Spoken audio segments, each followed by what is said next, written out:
I wasn't happy with my reflection in the mirror. Stay tuned to County Conversations. Welcome to County Conversations. I'm your host, Deborah Taylor, and today we have Woodstock's own Tom Murden, and he's here to tell us about how he got his life back. Hey, Tom. Hello, Deborah. How you doing? I'm great. Thank you so much for coming in to talk to me. I really appreciate it. You're welcome. So let's kind of jump into it. You've had a pretty drastic life change in the last couple of years, but let's talk about where you started before that change kind of took place. Well, I was very severely obese, Okay. which that doesn't happen overnight. Just bad habits, bad eating, and a lot of other things can contribute to that. That was for a long period. It wasn't. Yeah, it goes way back prior to '05. I mean, I was heavier even before then, but that's when my health started to decline. Okay. What are some of the effects that you started to see on your health? Well, some misdiagnosis because they really wasn't sure where my health issues lied, but enlarging of other organs, heart, liver, lungs, and come to find out it was my liver not functioning at the rate it should, and that come from a lot of bad habits of my own. Right. Alcohol, smoking, eating, bad foods. It just kind of took you to this place where, now was it the doctors who told you, look, something has to change, or what really made you get to that point of, I need to make a change in my life? Well, as a typical male, I kind of ignored a lot of that because I was busy and just didn't, feel that I was that bad even though I was that miserable. Okay. So you were in pain? Yeah, well, I mean, when you're carrying 460 pounds around, I got around pretty good for a big guy, but it does wear and tear on your knees, your ankles, your back. Right. Makes a long day. Yeah, I'm sure. And plus, there's other things that contribute to, I call them inner animals. You need to look a little deeper inside. I mean, maybe your life's not quite as the way you want it to be, and we all have addictions, whether it's shopping, eating too much, drinking, and all the above. All the above. Right. But you got to work on that first. And I had went to a doctor, and she told me that I really needed to do some drastic life changes and seek some other, alternative issues. Did that sink in at that time? No. Okay. No, not as typical male. I kind of blew it off. A little denial. Yeah. Yeah. And I actually was doing some work for a neighbor of mine. And it's kind of funny that usually the ones closest to you don't realize you're hurting the most. And this neighbor actually just seen something through me or that he had experienced and asked me to sit down and I had a heart to heart. Yeah, he got me to open up. Yeah. And he was an old Marine. His name was Bob Workman. The gentleman has passed away since, but he just said, it's not about winning the battle; it's about winning the war. You just stand at ease, and you got to work on getting healthy again, and then come back out and fight. And that day-to-day thing. Yeah, and I don't know, that just kind of resonated with me because I'm a member of Sons of the Legion, and I always try to talk to vets and give them the respect that they need. Yeah, because he got to you. Yes, he did. Good. I mean, Bob, he really opened up a lot to me. When a lot of issues probably shouldn't, but after that, then I just decided that it didn't matter what it took. I need to work on me. I ended up going through depression because when I was seeking out options, I got built up and then I got tore down. In other words, like you go to the doctor and then give you hope and then take it away. Exactly. I mean, I was 460, and then once I was searching out something, they said, well, you need to be under 350. Well, that in itself is a big goal. They can't even help you before you have to lose 100-some pounds? I reckon it's on each hospital's individual plan, where they choose to make the risk. Because, I was a high risk. The doctor that I finally seeked out in UVA, I mean, one of his highest risk patients. And he took the chance on you. Yes, he did. Yeah.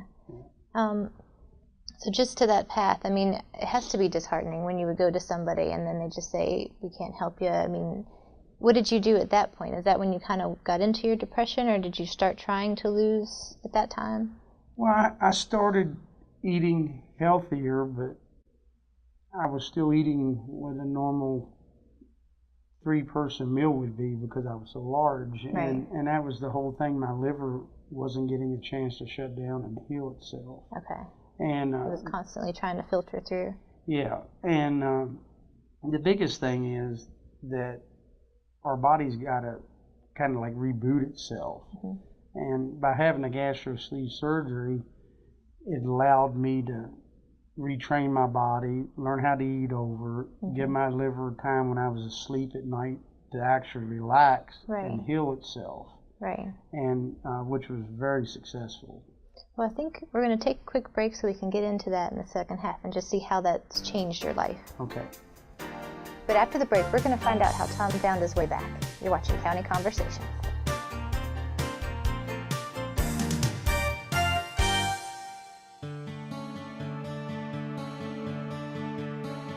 My name is Peter Hallowell, and I'm a minimally invasive and bariatric surgeon. I typically see patients who are severely overweight and need help in losing weight. The doctors, the nurses, the dietitians, the support staff that UVA has are all world-class. Folks come to us to learn how to take care of these problems, as well as to be taken care of. When you look at taking care of patients in bariatric surgery, the ability to really help them overcome a serious medical problem, losing weight, controlling their health problems, getting rid of diabetes, high blood pressure, it's one of the areas of medicine and surgery where we really make a difference. When a patient comes back to see us after we've operated on them, the joy that they have is just really infectious.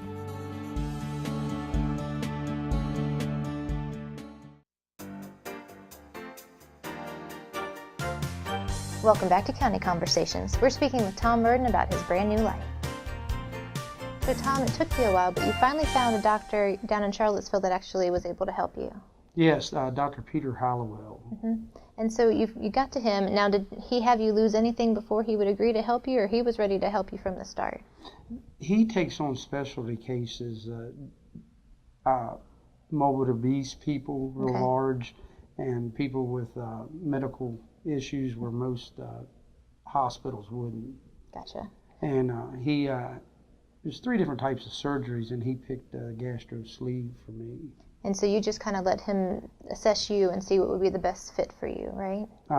Very so much, true. Yeah. He's my savior. Oh, that's wonderful. Now tell me just a little bit for the audience who doesn't know, and I haven't heard of this one myself. How's gastric sleeve surgery different from, say, bypass or the band that you can get done? It depends on your health issues. Like the band's usually for people that ain't so obese, mm-hmm. and then the bypass, where they reroute some things inside, is if you got some acid reflux and some other issues.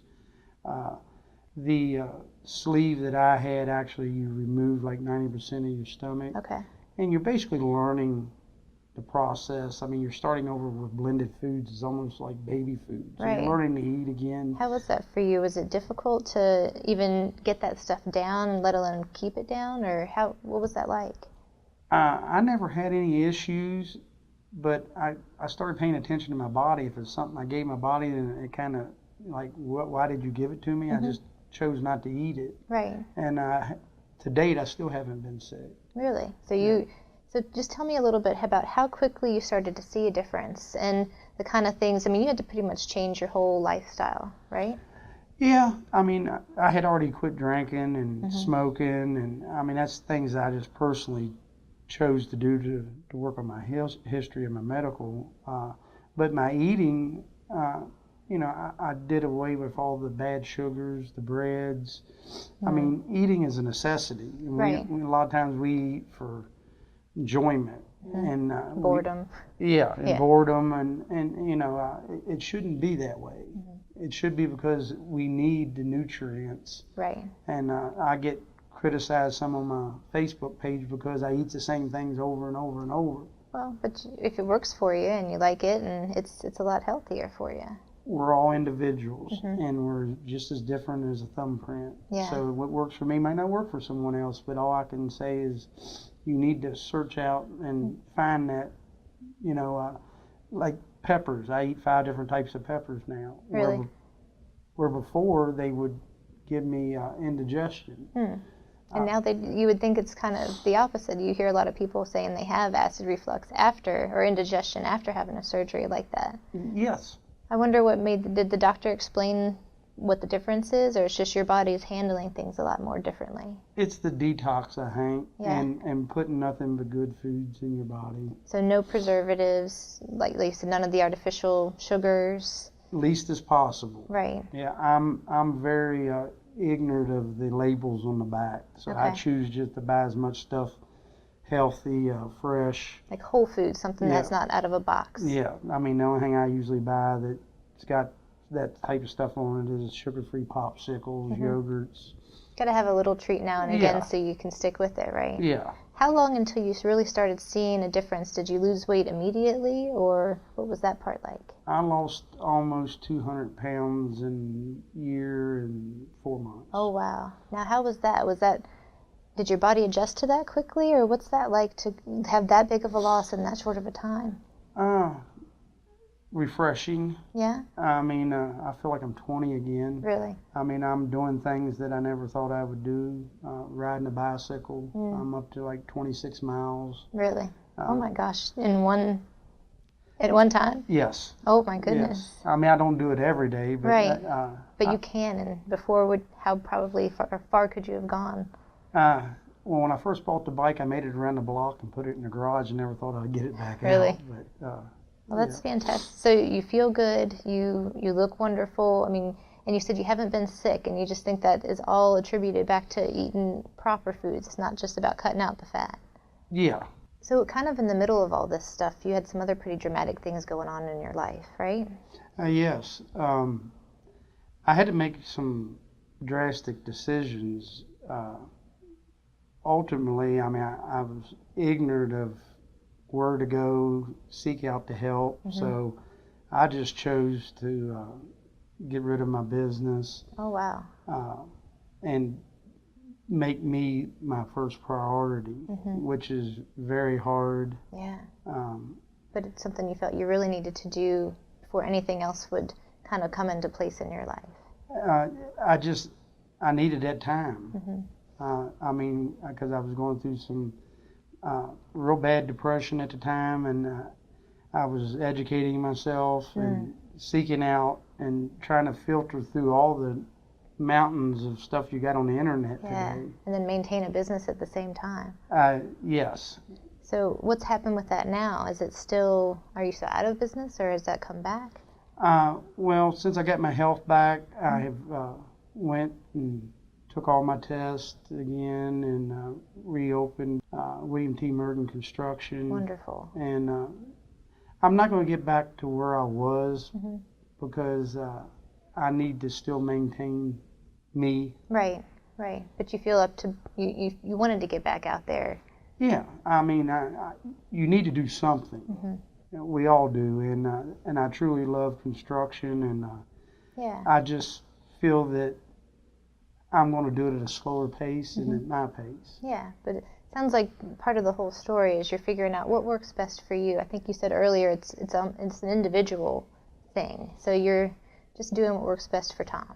Yes, we all need to look in the mirror and figure out what we're doing wrong. Now, but helping yourself and taking that time for yourself, has that also kind of filtered into your family and your relationships with your family? Is that, some people think if they start focusing on themselves, they'll lose people, but have you found that to be true? Actually, I feel that it's gotten stronger. Yeah. I mean, I've been traveling more with my wife and spending more time with my kids. And throughout it all, I've made a lot of new friends, seen who stuck by me when it was tough. Yeah. That's good. I'm glad to hear that. So now that you've had the success, you've lost the weight, what is the plan for moving forward and making sure it's maintained? Just slow, just being slow, not so fast. I mean, life is too precious to be on that rigorous schedule, just going. I don't want to get back to that. Well, that's when we fall into those traps, right, of the fast food and the convenient food. That's definitely just not the healthier stuff. Yes, we got to make time for ourselves. Right. Now, if you could give one kind of nugget of information just to leave with our audience, what would you tell them, try to impress upon them? Really look deep into themselves. Maybe look in the mirror and ask, what are you doing wrong? Right. I mean, I kind of looked at the reflection out the window and wanted to say somebody else's fault and wanted to look for blame. But ultimately, fixing yourself, you got 100% control over it. It has to start there. Yeah. Right. Now, have you been helping people out and just doing any mentoring or advising?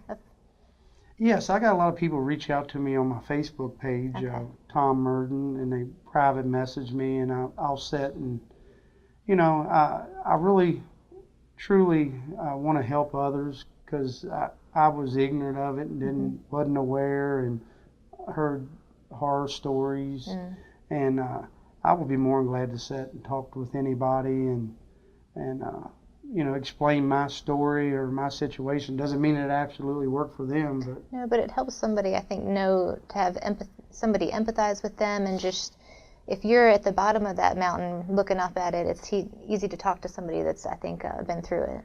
Yes, and that's one thing you really need to. If you're at the bottom, don't be scared to ask for help. Right. A lot of us are too proud to ask for help, and that's where it begins. If you don't know, you got to ask someone to help you. Oh, well, I just so appreciate you coming in to talk to us today and share your story, and I really hope that somebody gets some inspiration to make a change in their own life from it. I hope it does too. That's the reason why I'm here. Oh, well, thanks again for being here. You're welcome. And thank you for watching County Conversations. I'm Deborah Taylor, and I'll see you next time.